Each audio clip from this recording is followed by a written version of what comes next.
नमस्कार विद्यार्थी मित्रांनो, स्वागत आहे आपल्या लाडक्या यूट्यूब चॅनलमध्ये। विद्यार्थी मित्रांनो, आज आपण बघणार आहोत इयत्ता 9वी घटक चाचणी क्रमांक 1 विषय मराठी। एकूण 20 गुणांचा आपला पेपर असणार आहे। यामध्ये आपण प्रश्न आणि उत्तरे दोन्हीही बघणार आहोत, त्यामुळे व्हिडिओ शेवटपर्यंत नक्की बघायचा आहे। व्हिडिओ आवडल्यास व्हिडिओला लाईक करायचं आहे आणि हो, आपण जर चॅनलवर नवीन असाल तर सबस्क्राईब करायचं आहे।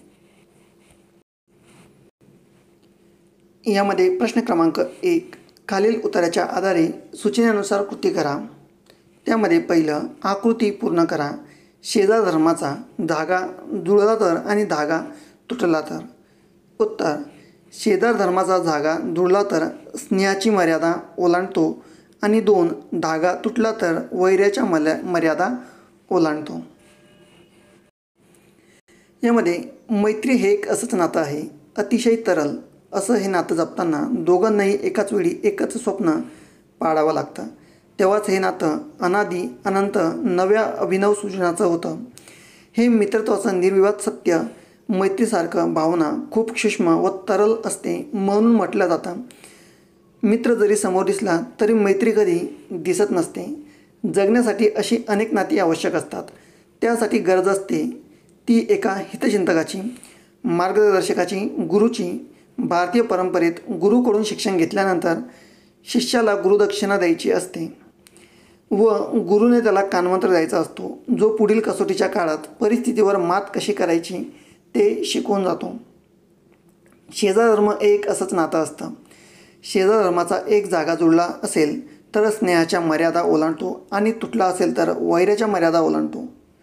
कौटुंबिक वातावरणात आपल्या अवतीभोवती रेंगाळणारी अशी नाती असतात, ती काय आपण विसरू म्हटलं तरी विसरली जात नाही।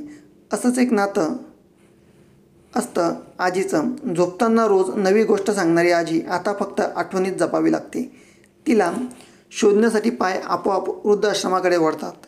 असे प्रसंग मन दुःखी करून जातात। यावर विचारलेले पुढील 2, आकृती पूर्ण करा। जन्माबरोबर निर्माण होणाऱ्या नात्याखेरीज नवीन निर्माण होणारी 2 नाती। तर उत्तर, पहिलं मैत्री आणि 2 शेजार धर्म। 3, स्वमत। मित्र दिसला तरी मैत्रीचं नातं दिसत नाही या विधानाबाबत तुमचे मत स्पष्ट करा। एकूण 3 गुण। विद्यार्थी मित्रांनो, आपल्याला हा प्रश्न इथे स्वमताने लिहायचा आहे। यामध्ये आपण सध्या स्वार्थी मैत्री दिसते, मैत्री निस्वार्थ असावी लागते आणि 3, मैत्रीत परोपकार असावा लागतो। ठीक आहे, तर याच्या आधारे आपण हे विधान स्पष्ट करायचं आहे। यानंतर प्रश्न क्रमांक 2, यामध्ये खालील कवितेच्या आधारे सूचनेनुसार कृती करा। 1, चौकटी पूर्ण करा। अ, संतांना दिलेले विशेषण धैर्यवंत आणि आ, निंदा स्तुती समान मानणारे। उत्तर, साधू। जैसा वृक्ष नेणे मान अपमान, तैसे सज्जन वर्तती, येऊन या पूजा प्राण करती, त्यांचे सुख चित्ती तया नाती। अथवा कोणी प्राणी येऊन कोणी तोडती, तया म्हणती छेदू नका। निंदास्तुती सम मानेते जे संत, पूर्ण धैर्यवंत साधू ऐसे। नामा म्हणे त्यांची जरी होय भेटी, तरी जीवा शिवागाठी पाडूनी जाय। यामध्ये 2 तक्ता पूर्ण करा।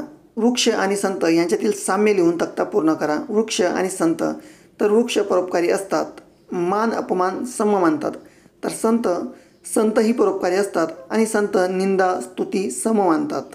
यानंतर 3, निंदा स्तुती सम मानते जे संत, पूर्ण धैर्यवंत साधू ऐसे या काव्यपंक्तीचा सरळ अर्थ लिहा। उत्तर, जे संत निंदा स्तुती समान मानून जगतात ते खरोखर धैर्यवान असतात। यानंतर 4, प्रस्तुत अभंगातून संतांना दिलेल्या वृक्षाच्या उपमेसंदर्भातील तुमचे मत स्पष्ट करा। उत्तर, संत वृक्षाप्रमाणे सारखे परोपकारी असतात आणि 2, वृक्षासारखेच निंदा आणि स्तुती ते समान मानत असतात। यानंतर प्रश्न क्रमांक 3, व्याकरण घटकांवर आधारित कृती सोडवा। त्यामध्ये पहिला आहे अलंकार। खालील उदाहरण वाचून उपमेय व उपमान लिहायचं आहे। अमृताहुनही गोड नाम तुझे देवा। वरील उदाहरणात उपमेय देवाचे नाम आणि वरील उदाहरणात उपमान अमृत हे आहे। यानंतर खालील शब्दसमूहाबद्दल एक शब्द लिहायचा आहे। 1, समाजाची सेवा करणारा। उत्तर, समाजसेवक आणि 2, दररोज प्रकाशित होणारे। उत्तर, दैनिक। यानंतर खालील शब्दांना विरुद्धार्थी शब्द लिहा। पहिला आहे सुपीक आणि दुसरा आहे कमाल, तर सुपीक याचा विरुद्धार्थी शब्द नापीक आणि कमाल याचा विरुद्धार्थी शब्द आहे कमान. विद्यार्थी मित्रांनो,